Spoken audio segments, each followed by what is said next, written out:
So gather round, let the tales unwind. With lore all over my face, there's magic to find.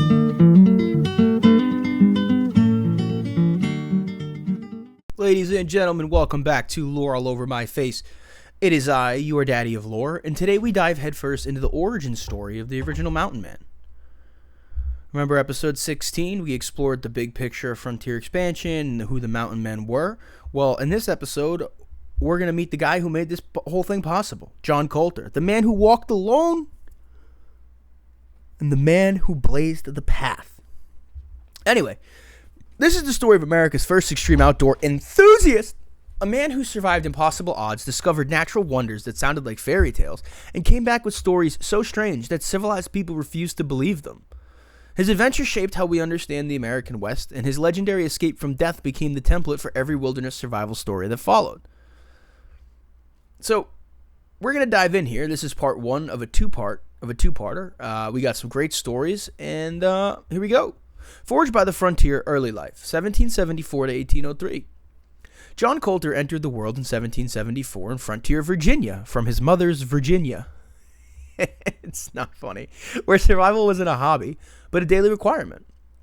So picture a thin wooden house leaning into the Appalachian wind, smoke curling from a stone chimney, the sound of an axe biting into hardwood echoing across cleared fields.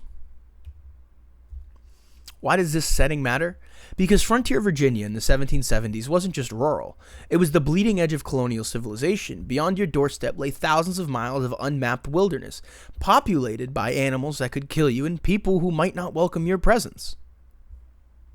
At age 5, John crossed the Ohio River with his family to Kentucky. That move sounds simple on paper, but imagine the reality. A rickety ferry groaning under the weight of all your possessions, muddy water swirling around the posts, your entire future balanced on whether this crossing succeeded or not. The road beyond was filled with wagons that creaked like dying animals, loaded with families betting everything on land they'd never even seen. What was daily life like for a frontier boy, you may ask? Well, you woke up with frost on your eyelashes in the winter, your breath visible in the cabin air. You learned which roots would settle your stomach and which would send you running to the woods with cramps. Before sunrise, you slipped out to check rabbit snares, a quiet, tense walk where every snapped twig could signal prey, predator, or human threat. By age 12, you were already measuring the distance between danger and dinner by reading animal tracks in the mud. This was an adventure. This was economics of survival. I mean, you miss the signs, you miss the meat. You miss the meat, your family goes hungry. It's the way it is. You can't miss that meat. You got to get that meat. You got to find that, track that meat, and eat that meat. Or your family would kill that meat to eat that meat. You really got to be focused on the meat, or your family will go hungry. Here's a story that captures young Colter's emerging skills, though we can't verify every detail. As a teenager, he followed deer tracks for an entire day through dense Kentucky forest, returning at dusk with enough venison to feed his family through a week-long storm. True or not, this fits the pattern of competence that Colter displayed throughout his life. His ability to disappear into wilderness and return with exactly what people needed to survive. Kinda like a magician. He probably was pretty magical. To be able to just go out into the woods and do this, I know it's a different time and they have these skill sets and they were trained to do this, but they grow up doing it, so they learn, so technically trained. But, absolutely insane that this is every day. I mean, I wake up and I'm hungry and I fucking go to Dunkin' Donuts and I get pissed when they don't have any bacon left. I can only imagine fucking waking up hungry and having to kill and then process your meat. Well, Thomas James, who knew Colter personally, later described him as having an open, ingenuous countenance of the Daniel Boone stamp. That comparison tells us something very important. Colter possessed the kind of weathered, honest face that frontier people trusted. In a world where reading character could mean the difference between a fair trade and a tomahawk to the skull, having a trustworthy face was a valuable currency. What made Colter special wasn't just physical toughness. Kentucky produced plenty of tough men. I'm going to back to that. Having a trustworthy face was a valuable currency. That seems oddly racist. And when I read it, I was like, this seems oddly racist. But we're just going to say it's because he had blue eyes, and everybody loves blue eyes. That also seems kind of racist. I'm going to stop. I'm going to keep it moving. What made Colter special wasn't just physical toughness. Kentucky produced plenty of tough men, okay? It's fucking Kentucky, all right? It's where Daniel Boone is from, baby. It was his mind's ability to read weather patterns, animal behavior, and human intentions like an open book. This psychological skill would prove more valuable than any rifle in the years ahead.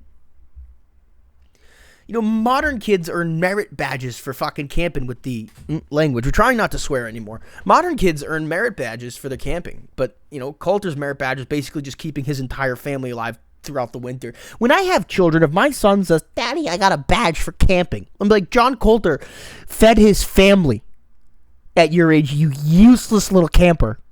Go out in the woods and come back with a buck, or you're not sleeping inside tonight. No, I'm kidding. I would never do that. Anyway. But you know what? Dude, if my dad ever sent me into the woods to come back with food, I would have died. This isn't funny. I'm in a weird mood today, friends. Anyway, joining the Corps of Discovery, 1803 to 1806. Picture a smoky tavern in Louisville, Kentucky, in late 1803. The air thick with pipe smoke and whiskey fumes. Men clustered around rough wooden tables, their voices rising and falling with rumors and speculation. Word had spread of a government expedition planning to map the vast Louisiana Purchase, territory so enormous that no one really knew what lay out there. And for those of you who don't know what the Louisiana Purchase is, I am going to tell you right now. The Louisiana Purchase was the acquisition of vast territory by the United States from France in 1803. We tricked them, all right? And we basically doubled the size of the country and gave us control over the Mississippi River. I mean, Thomas Jefferson got it for $15 million, which basically is probably the greatest business deal even to this day. I mean, we got 828,000 square miles of territory, and we signed it in April of 1803, and then we announced it on July 4th because of America. It was pretty fascinating. Anyway, back to the story. For politicians in Philadelphia, this was a land deal. For men in that tavern, it represented opportunity, paid employment, adventure, and a chance to see the country no American had ever explored. The risk? Well, you might not come back. If anybody was like, hey, dude, we're going to get in the car across the country, but you might not return. I'm not getting in the car. And then especially if they said we're going to walk. I'm not doing it. On October 15th, 1803, John Colter agreed, age 29, and signed his name to join Lewis and Clark expedition. What drove him to make this choice? Well, he was leaving behind everything familiar for a journey into complete uncertainty. But for a man raised on the frontier, uncertainty had always been the only certainty.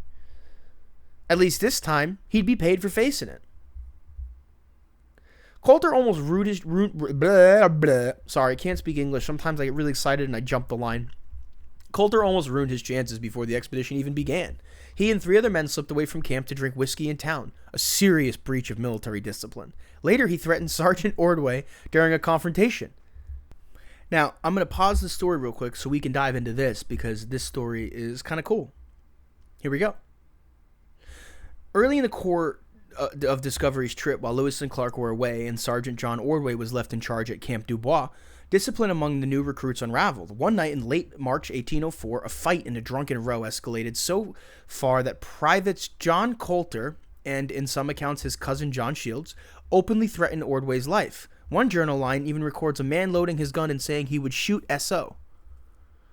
The officers didn't let it pass. A court-martial was convened in late March/May 1804. Colter, Shields, and a couple others were tried for insubordination and threats. The punishment could have been severe expulsion or worse, but after apologies and pleas, the captain showed a measure of leniency. Oh, eat it, dick. You said you were going to kill me. Well, you were probably being a cunt. The men were punished but ultimately retained in the party. Why the mercy? Partly because Colter was an exceptional woodsman whose skills would soon prove invaluable on the trail, and partly because Lewis and Clark wanted to keep the Corps intact for the long journey ahead. Still, the incident left a mark. It's one of the first times the fragile discipline of the Corps was tested, and it shows how close the expedition came to fracturing before it had truly even begun.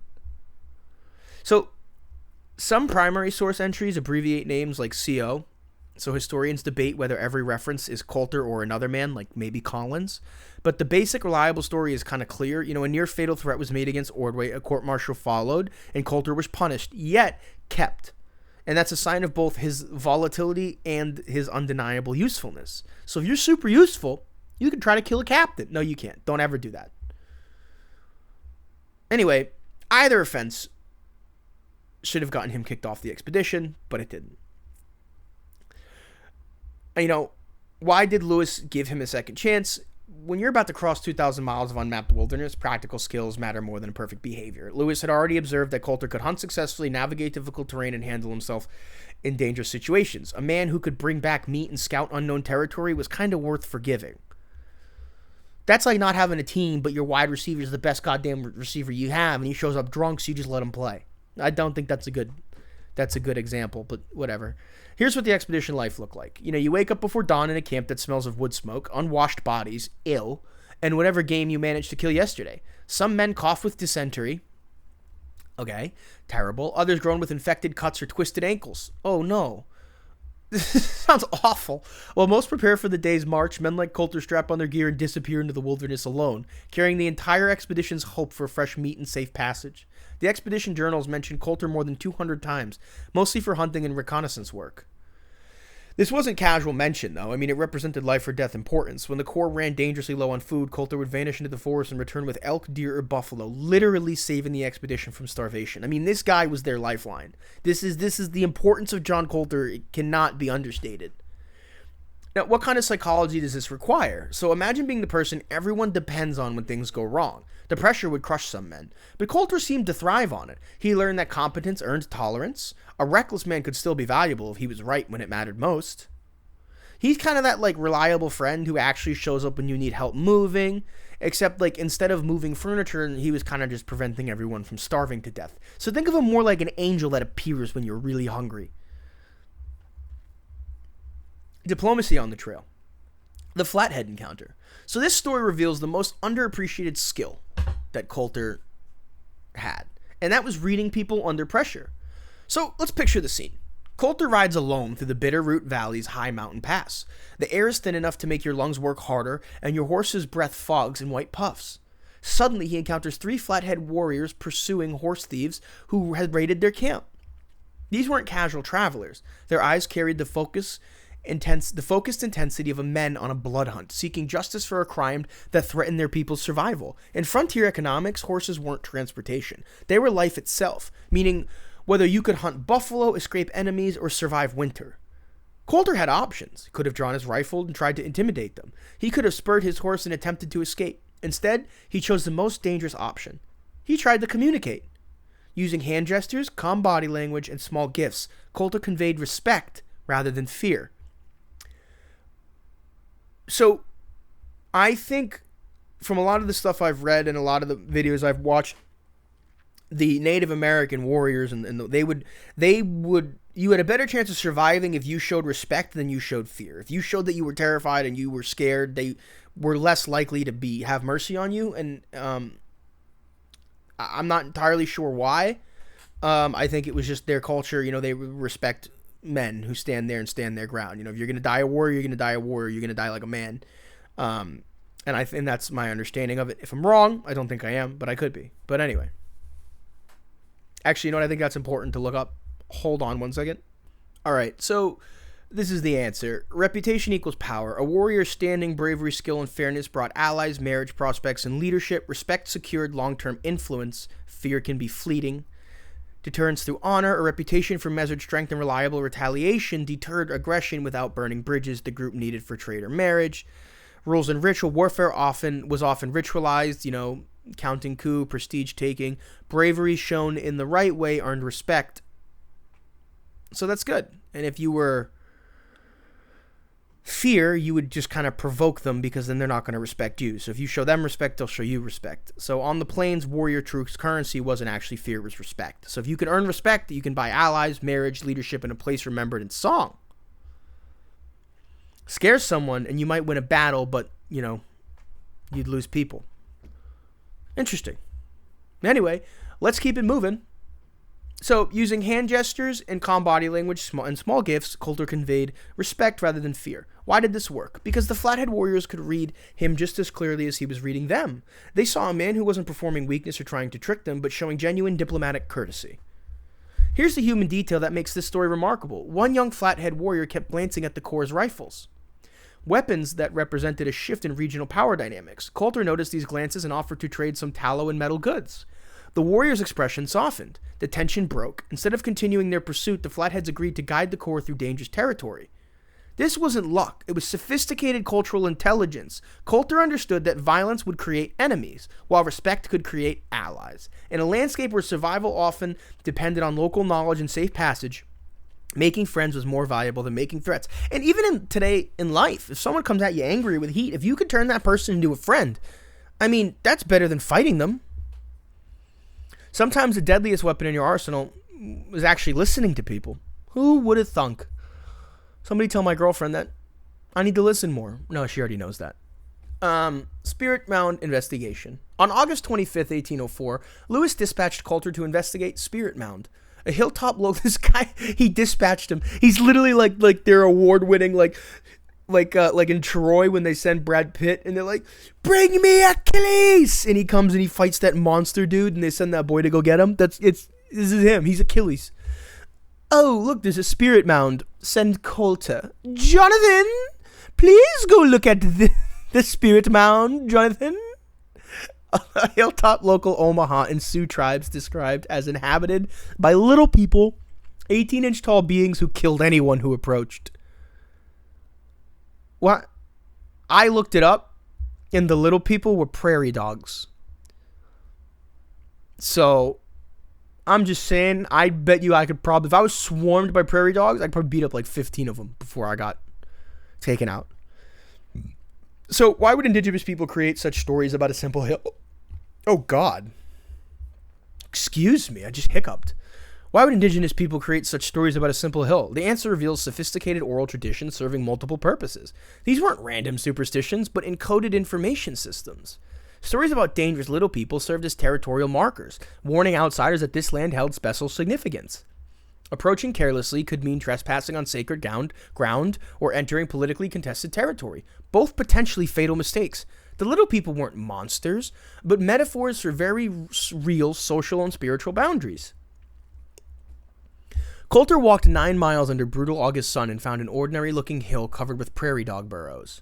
But here's what he understood that many modern readers miss. The hill's power wasn't supernatural, but cultural. From its summit, you could see for miles across the Great Plains, making it valuable for navigation, ceremony, and strategic observation.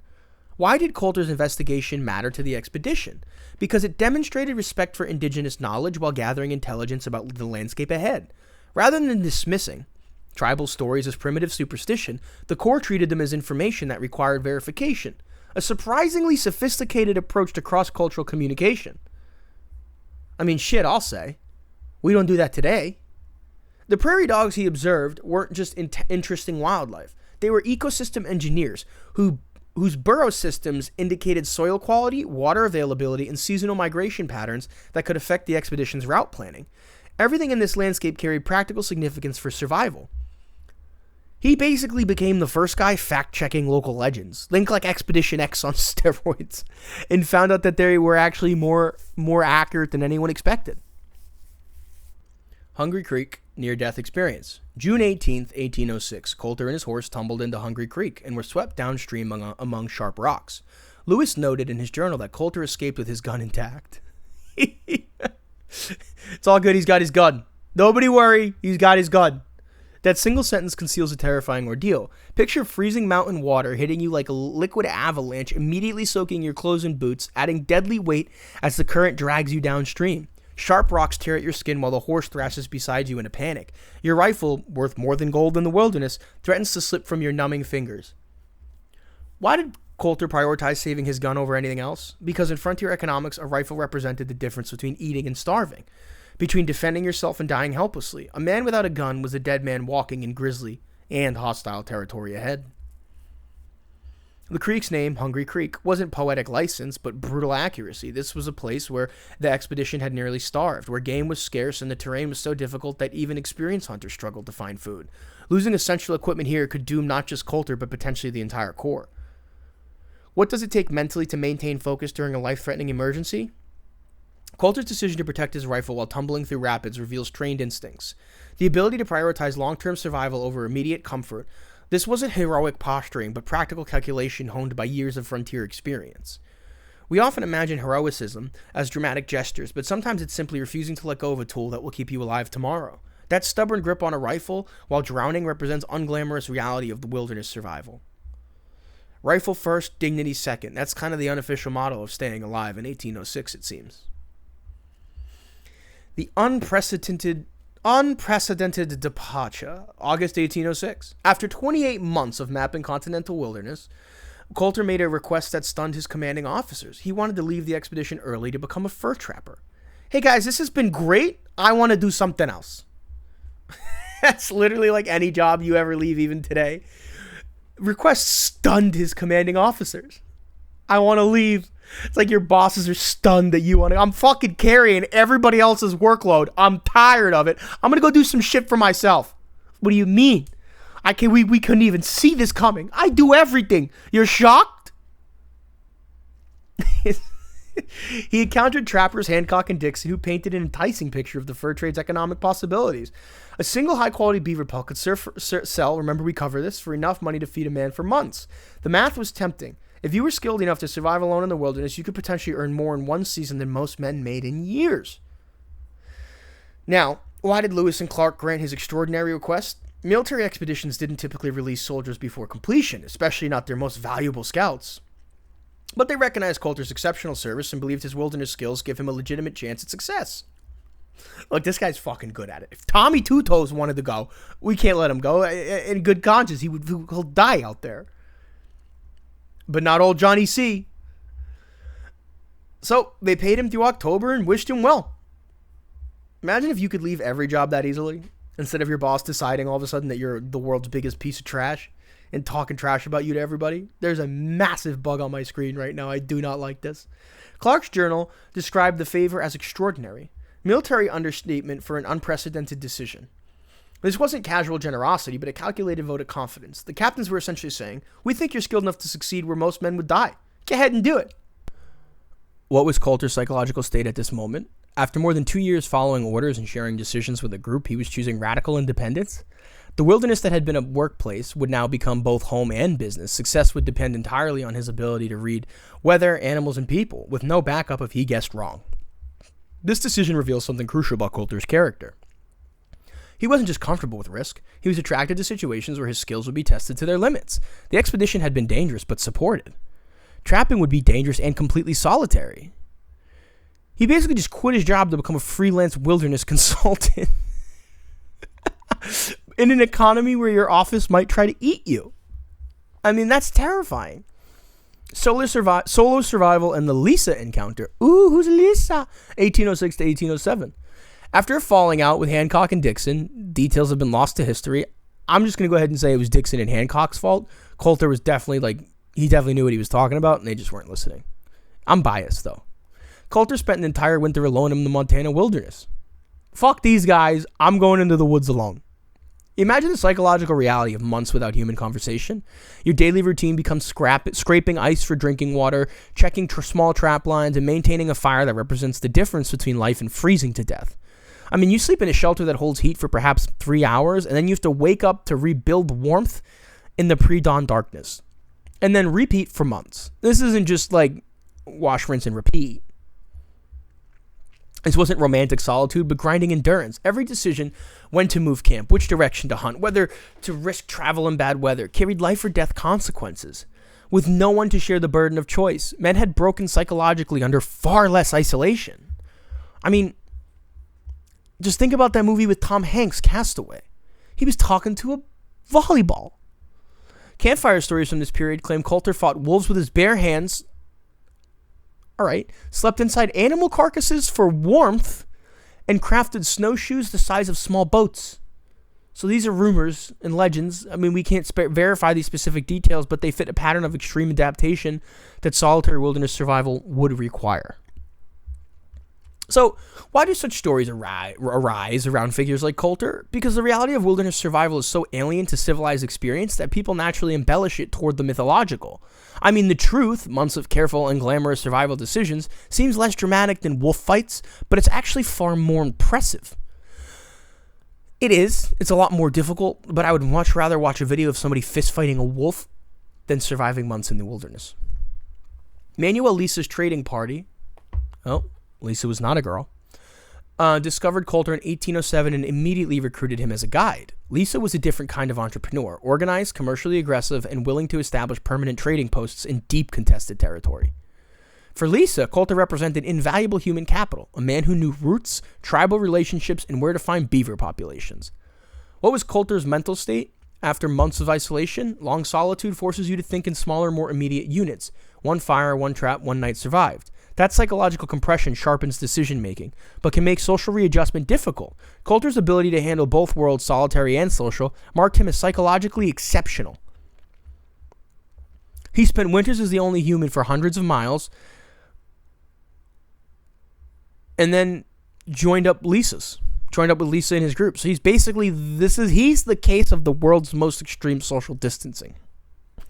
I wrote that joke in there. I think my jokes are a lot funnier when I just fly them off the cuff. I didn't like that one. We'll do better. We'll do better for you, my little lorelings. The legend-making mission. Yellowstone discovery, 1807 to 1808. Lisa dispatched Colter on what seemed like a routine diplomatic mission, convinced the Crow tribe to trade with American fur companies rather than British competitors. The assignment became one of the most significant explorations in American history. Traveling alone through the high country of present-day Wyoming, Colter encountered a landscape unlike anything in his Kentucky childhood, or anything he saw with Lewis and Clark. The first sensation that struck him was smell. Sulfur compounds hanging in the air like rotten eggs mixed with metallic tang. The odor stuck in his throat and made his eyes water. Then came the sounds, geysers erupting with cannon-like reports that echoed off canyon walls. Mud pots bubbling and slurping like enormous stew pots, steam hissing from ground cracks with intensity of a giant tea kettle. The earth itself seemed alive and restless. But the visual spectacle defied comprehension. Pools of water shimmered colors he'd only seen in stained glass. Deep turquoise, milky aquamarine, orange bands bright as spilled paint. Hot springs bubbled up through mineral deposits that had built fantastic terraces over centuries, creating landscapes that looked more like fairy tale illustration than natural geography. And these are documented descriptions that were later confirmed by geological surveys. Why did this discovery matter beyond simple curiosity? Colter was witnessing one of the planet's most active geothermal systems, a landscape where underground volcanic forces created surface features found almost nowhere else on Earth. His detailed observations would later help scientists understand how systems function. When Colter returned to civilization with these reports, men who'd never seen anything comparable laughed in his face. They dubbed his descriptions Colter's Hell, an insult disguised as humor. Why this reaction? Because his accounts challenged their basic assumptions about what natural landscapes could contain. Boiling water emerging from solid ground, mud that bubbled without fire underneath, these phenomena sounded like folklore, not geography, and you know we love that lore! Here's the remarkable vindication. When scientific expeditions finally reached Yellowstone decades later, they confirmed Colter's descriptions with startling accuracy. The crazy trapper had been describing real geological features with precision of a trained observer. Modern scientists now use Colter's accounts as baseline data for understanding how Yellowstone's thermal features have changed over 2 centuries. His mythical stories turned out to be invaluable historical records. So he discovered a place so weird people assumed he was lying, which honestly says more about their imagination than his honesty. And I think that's proof that he's a good dude, solid dude, salt of the earth. He came back, told it straight. I guess it was so unbelievable that it just sounded untrue, but, you know? So maybe UFOs do exist, you haters. The price of success marked for death. Helping the Crow tribe establish trade relationships with American companies wasn't a neutral business transaction. It was a geopolitical act with deadly consequences. Why did trade partnerships matter so much to difficult tribal groups? Because access to metal goods, firearms, and manufactured items could determine whether your people survived conflicts, successful hunts, or harsh winters. When Americans began supplying advanced tools to the Crow, they shifted the regional balance of power. The Blackfeet Confederation had developed strong trading relationships with British companies operating out of Canada. American encroachment threatened their economic and military advantages. From their perspective, men like Colter weren't just trappers. They were advanced agents of a competing empire seeking to undermine Blackfeet security and prosperity. It's quite astute, because that's kind of what happened with the natives after the fact. After we were all on the land, we did exactly what they thought we were going to do. This created a situation where individual trappers became targets in a larger imperial conflict. Colter's success in establishing American trade networks made him a marked man, someone whose death would send a clear message about the costs of cooperating with the wrong side. Picture the psychological pressure of this situation. Every time Colter left camp, he knew what the enemy warriors would be tracking him. Every unexpected sound in the wilderness could signal an attack. Sleep became difficult because vulnerability invited death. The landscape that had been his workplace was now a hunting ground where he was the prey. Traders wrote in their journals about long evenings spent tallying beaver pelts by lamplight while debating whether the profits justified the mortal risks. For men like Colter, this calculation had already shifted. A successful trapping season might buy temporary wealth, but it could also buy a target on your back. He went from being a businessman to a walking declaration of war. I mean, that kind of career change puts that's the kind of career change nobody will put on their resume. Boom, ching. Not funny. Episode conclusion and reflection. By 1808, John Colter had accomplished something unprecedented. Unprecedented in American history. It's unprecedented. All right, I'm sorry. He had lived alone in unmapped wilderness, established diplomatic relationships with indigenous people, discovered natural wonders that defied belief, and built economic networks that would shape the development of the American West. But success in the fur trade came with a price that money couldn't pay. He made the enemies who viewed his very existence as a threat to their survival. The Three Forks region of Montana, where beaver were most abundant, had become a pressure chamber where competing empires met in violent collision. What follows will test every skill Colter had developed: his ability to read terrain at a glance, his capacity for physical endurance beyond normal limits, his psychological toughness in situations where panic meant death, and most importantly, his stubborn refusal to quit when quitting seemed like the only rational choice. The story we'll tell next time reveals why John Colter became legend, rather than just another forgotten trapper. It's about the moment when survival skills became superhuman performance, when a man's determination to live transformed into the template for every wilderness survival story that has ever followed. The tension between individual achievement and collective consequences reflects a larger theme in American frontier history. The men who pushed boundaries fastest often paid the highest personal costs. Colter's discovery opened territory for future settlement, but they also marked him for death by people who had every reason to resist American expansion. On the next episode, we're going to cover the capture, the impossible escape, and the naked run across hostile territory, and the 11-day journey back to civilization that made hardened trappers shake their heads in absolute disbelief. He ran barefoot across a continent and returned with stories that made tough men question the laws of physics. This is who John Colter is. I cannot wait for part 2. I am your daddy of lore. This is Lore All Over Your Face. Lore All Over Your Face is available on Spotify now and YouTube. The links are going to be in the bio. Subscribe, share with friends who love impossible stories, and we'll meet again for part 2 of John Colter's legendary survival. Until next time, my lorelings, keep looking for lore, keep questioning the unexplained, and just keep loring out and loring. Anyway, terrible sign off. I love you all. Thank you all. Good night.